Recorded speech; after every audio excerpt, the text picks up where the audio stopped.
దయచేసి ఈ వీడియో అందరూ చూడండన్న.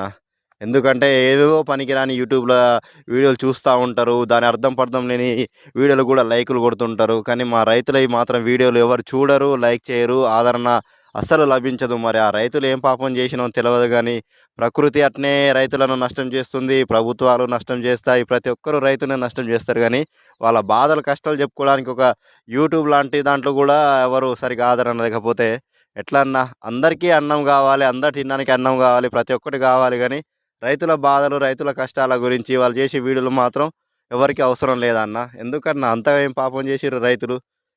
మనకు ఫాస్ట్ ఫుడ్ సెంటర్‌లున్నాయి గదా! బేకరీలున్నాయి. ప్రతి ఒక్కటి అనుకుంటారుగా అన్న. ప్రతి ఒక్క ముడి పదార్థం అన్నీ మన రైతులు పండించిన పంట ద్వారానేగా అన్న వచ్చేటియి. అక్కడ ఏమన్నా మిషన్‌లో, కంప్యూటర్‌లో డౌన్‌లోడ్ చేసేది కాదు గదా!